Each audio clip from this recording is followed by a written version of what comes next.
Hey guys, this is Megan from You Go to Beginning, where we focus on our family, our faith, and our farm. And today I am back in the garden. So we've got our garden sitting here. It looks like a barren wasteland at the moment. But I wanted to talk to you about wood chips and the way we garden and how we follow a back to Eden style. And I want to show you how my friends all came to join me. Hello, chickens. Apparently they think I have something for them. I don't. There's Esther behind me. Can you say hi, Esther? Hi. Hi. All right, so I'm here in the garden and I want to talk about how we set it up. So last year when we moved in, this was just a big space that was covered in Bermuda grass, which can be next to impossible to get rid of.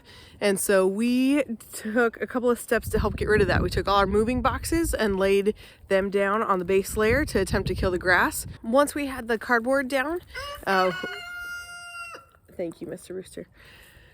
Once we had the cardboard down, we put a layer of compost or manure on top. Our barn was pretty neglected and full of some old manure, so we dug out a bunch of that, which we needed to clean out of the barn anyway. And we brought that up, so we put cardboard first, then the compost / manure, and then we put wood chips up on the top layer. And so that's what was here for most of the garden space last year, but we did have some spaces where we didn't have enough compost, so we actually just did straight wood chips, the sweet potatoes and the butternut squash, which you can see in our old jungle garden videos, and the peppers, tomatoes, and okra oh my video. We actually just planted those in the straight wood chips and they did great. So this year we're going to go through, we're going to add a layer of compost on top of the areas that didn't have it last year, and maybe a really thin layer on top of the other areas. And then we'll come back and actually add wood chips on top of that. So we're adding a significant amount of inches of soil to our garden space. All of that's going to work together to make a really amazing soil for our garden. We have some really tough clay here, and so eventually all of this will just kind of work in and it will help to loosen up and break apart those clay soils as well. So this has worked really well for us.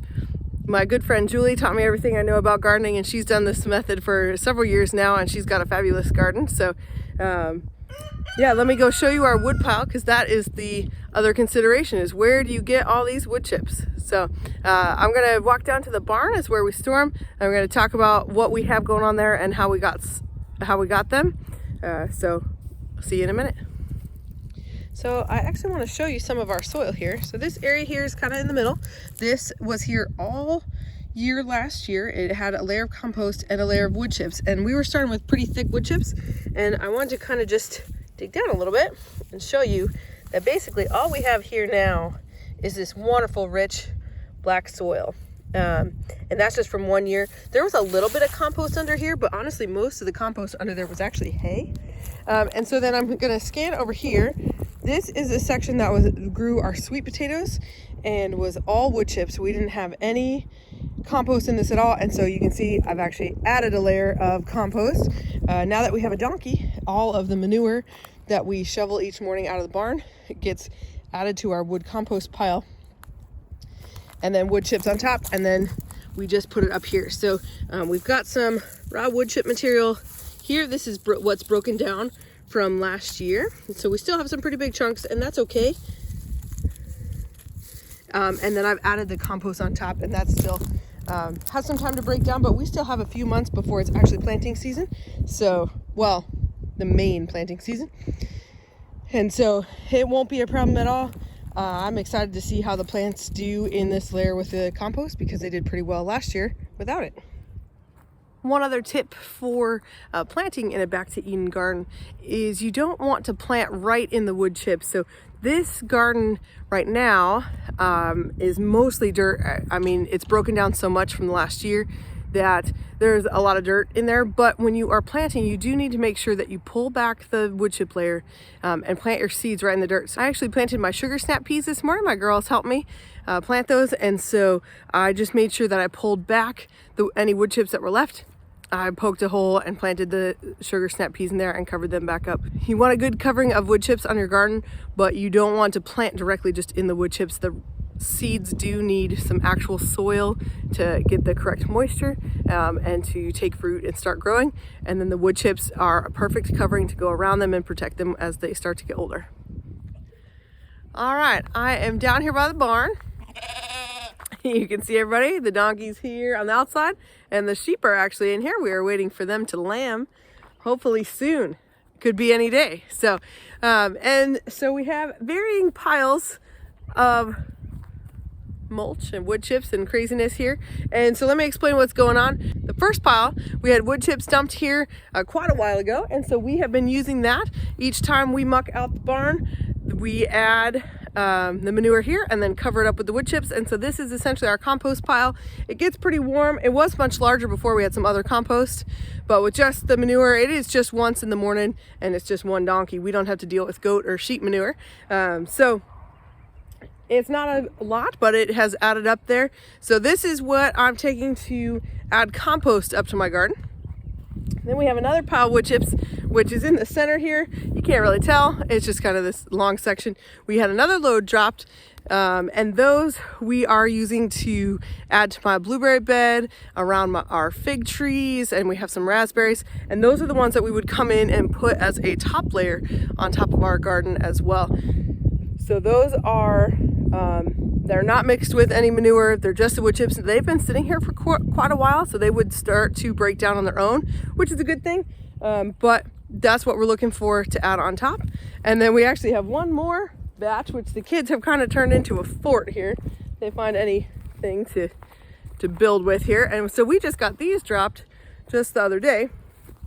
And the purpose of them is to have dry wood chips, and we're actually using them for bedding inside the barn.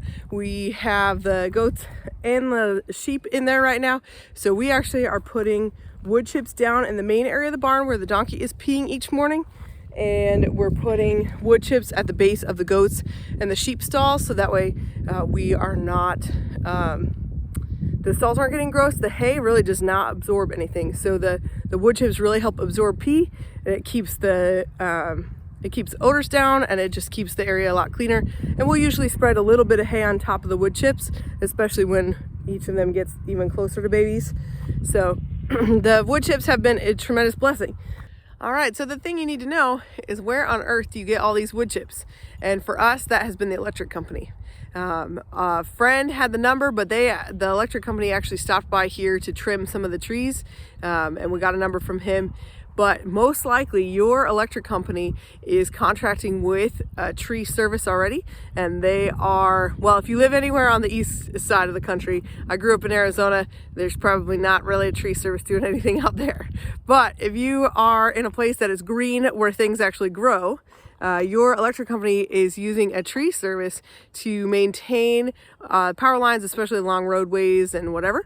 And so we got that guy's phone number, and we can call him anytime, call or text, and usually within just a few days, within the week, he is able to come and bring us wood chips. And so that has been a tremendous blessing. We're not paying for them. We don't have to wait for ChipDrop to come, but that is another resource. So ChipDrop.com is a great place to sign up. You can choose to donate. You can add some on there, but you don't have to. I think it helps you jump the line a little bit. But when we lived at our other house, we could sign up and we would get the drops pretty regularly. But we signed up here, and it was probably 6 months, and we didn't get any hits at all. And I don't think anybody comes out here for the chip drop. I'm not sure. I think that's kind of hit or miss. So try it in your area and see if they have it available. But your electric company is a great way. We also got a load one time by just calling an arborist. I just called the different tree services around, and there were a couple of them that were happy to come dump it because they have to deal with it every time they go do a job. They have to go dump it. They're probably paying to get into the landfill to dump. So there are lots of resources to get you some. And then of course, if you have woods and you own a wood chipper, or you rent a wood chipper, you could make some off your own property. But the electric company has been the easiest for us. So thanks for watching. If you've ever done a wood chip garden or followed the Back to Eden method, we'd love to hear about it in the comments down below. Be sure to check out Paul Gauchi's documentary, Back to Eden Film. It's on YouTube, and I'll link it in the description below. It's an incredible documentary just to watch, to get some ideas, be encouraged and just to show you what it looks like to grow a garden with a covering in place the way God designed it out in the wild. And hello, donkey. We are waiting for her to foal. She keeps tricking us. We think she's close, but we're just not sure. So we'd love to hear from you down below. We'd love if you liked and subscribed to our channel to follow along with us. Make sure that you don't miss out on any videos. And we hope to see you on the next one.